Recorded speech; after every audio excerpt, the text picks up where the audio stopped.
ഞാൻ 2 ആഴ്ച മുമ്പ് 5 സ്റ്റാർ ഹോട്ടലിനെ കുറിച്ച് ഒരു വീഡിയോ ഷോട്ട് ഇട്ടിരുന്നു.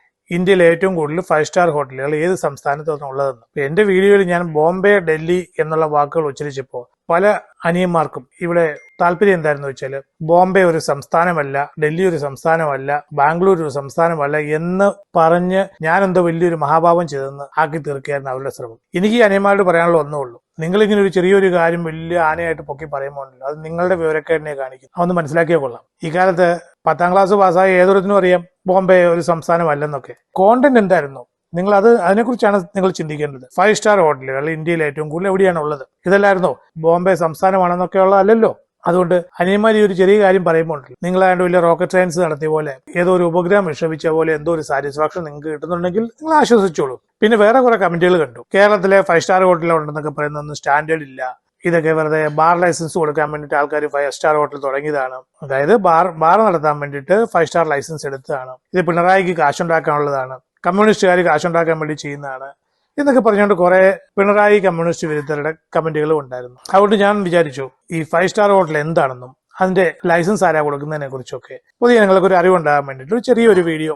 ഇന്ത്യയിൽ ഈ 5 സ്റ്റാർ ഹോട്ടലിന് സർട്ടിഫിക്കേഷൻ കൊടുക്കുന്നത്, ലൈസൻസ് കൊടുക്കുന്നത് കേരളത്തിലെ ആയിക്കോട്ടെ അല്ലെ ഏത് സംസ്ഥാനത്തും ആയിക്കോട്ടെ, അത് ആ സ്റ്റേറ്റ് ഗവൺമെന്റുകളല്ല. മിനിസ്ട്രി ഓഫ് ടൂറിസത്തിന്റെ കീഴിൽ പ്രവർത്തിക്കുന്ന HRACC എന്നൊരു ഓർഗനൈസേഷനാണ് hotel and restaurant approval and classification committee. ഇവിടെ ആർക്കും ബാർ തുടങ്ങാൻ വേണ്ടിയിട്ടൊന്നും 5 സ്റ്റാർ ലൈസൻസിന്റെ ആവശ്യമില്ല.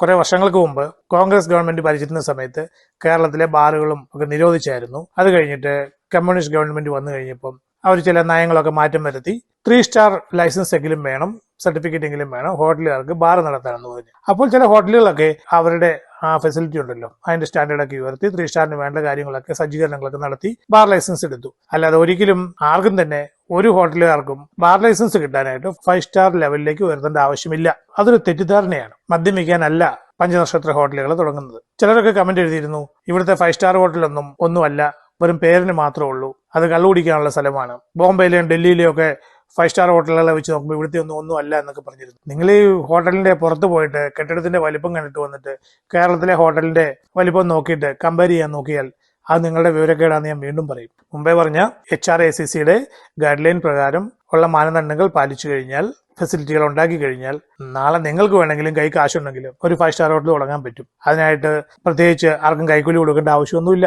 ആ ബേസിക് ഫെസിലിറ്റീസ് എന്തൊക്കെയാണ് അവിടെ വേണ്ടതെന്നുള്ളത് ഞാനിവിടെ പറഞ്ഞ് വിശദീകരിച്ച് വൃത്തികേടാക്കണമെന്ന് ഉദ്ദേശിക്കുന്നില്ല. ഈ വലിയ കെട്ടിടം 1400 മുറികളുണ്ട്, അല്ലെങ്കിൽ 25 നില കെട്ടിടം അതൊക്കെ ഉണ്ടെങ്കിൽ 5 സ്റ്റാർ കിട്ടൂ എന്നുള്ളൊരു തെറ്റിദ്ധാരണയുണ്ടെങ്കിൽ അത് മനസ്സിൽ നിന്ന് മാറ്റിയേക്കുക. പിന്നെ ചിലരൊക്കെ ഇവിടെ പറഞ്ഞു ഇവിടുത്തെ 5 സ്റ്റാറിനൊന്നും സ്റ്റാൻഡേർഡ് ഇല്ല എന്ന് പറഞ്ഞു. ആ കമന്റ് എഴുതിയവർക്ക് മുഖത്തടിച്ച് ഞാനൊരു മറുപടി പറയാൻ ആഗ്രഹിക്കുകയാണ്. താങ്കൾക്ക് ഈ 5 സ്റ്റാർ ഹോട്ടലിനെ കുറിച്ച് അല്ലെങ്കിൽ ഇതുപോലുള്ള കമന്റ് എഴുതിയവന്മാർക്കൊന്നും ഈ 5 സ്റ്റാർ ഹോട്ടലിനെ കുറിച്ച് യാതൊരു വിവരവും ഇല്ല, അതിന്റെ ഗേറ്റിനകത്ത് പോലും കയറിയിട്ടില്ല. അതുകൊണ്ടാണ് നിങ്ങൾ ഇങ്ങനെയുള്ള കമന്റുകളൊക്കെ എഴുതുന്നത്. സ്വന്തം വിവരക്കേട് വിളിച്ചു പറയാതിരിക്കുക. 30 മുറികളെങ്കിലും ഉണ്ടെങ്കിൽ മതി ഒരു 5 സ്റ്റാർ ഹോട്ടലിൽ, അല്ലാതെ 25 നിലയുള്ള കെട്ടിടം വേണമെന്നൊന്നുമില്ല. ഇന്ത്യയിൽ ഏറ്റവും കൂടുതൽ 5 സ്റ്റാർ ഹോട്ടലുകളുള്ള സംസ്ഥാനം ഏതാണെന്ന് ചോദിച്ചു. അതിന്റെ ഉത്തരം കേരളം തന്നെയാണ്.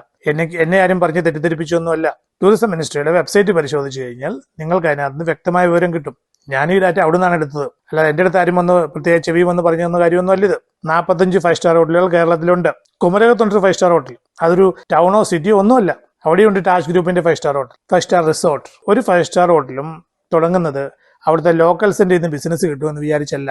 അവർക്ക് ടൂറിസം മേഖലയിൽ നല്ല പരിചയമുണ്ട്, അവർക്ക് വിദേശികളെ കൊണ്ടുവരാനുള്ള കഴിവുണ്ട്, അല്ലെങ്കിൽ അവിടെ കോൺഫറൻസുകൾ നടത്താൻ, കോർപ്പറേറ്റുകൾ വന്ന് കോൺഫറൻസ് നടത്താനൊക്കെയുള്ള ആ ഒരു കോൺടാക്ട്സ് അവർക്കുണ്ട്. പിന്നെ ചിലർക്കൊക്കെ വിചാരമുണ്ട് ഈ 5 സ്റ്റാർ ഹോട്ടൽ എന്ന് പറയുമ്പോഴേക്കും അവിടെ 25,000 രൂപ 30,000 രൂപയൊക്കെ ഒരു ദിവസത്തേക്ക് ചെലവാക്കണം ഏറ്റവും കുറഞ്ഞത്, പിന്നെ ലക്ഷങ്ങൾ ചെലവാക്കിയാലേ അവിടെ താമസിക്കാൻ പറ്റുള്ളൂ എന്നൊക്കെയുണ്ട്. അതും നിങ്ങളുടെ ഒരു തെറ്റിദ്ധാരണയാണ്. അധികം ആർക്കും അറിയില്ലാത്ത ചില കാര്യങ്ങൾ ഇവിടെ പറയാൻ കൂടി ഞാൻ ആഗ്രഹിക്കുകയാണ്. ഈ 5 സ്റ്റാർ ഹോട്ടലുകൾ എന്ന് പറയുന്നത് പൊതുജനങ്ങൾക്ക് അഫോർഡബിൾ അല്ല, തങ്ങൾക്ക് താങ്ങാൻ പറ്റാവുന്നതല്ല എന്നാണ് പലരുടെ ഒരു ചിന്താഗതി.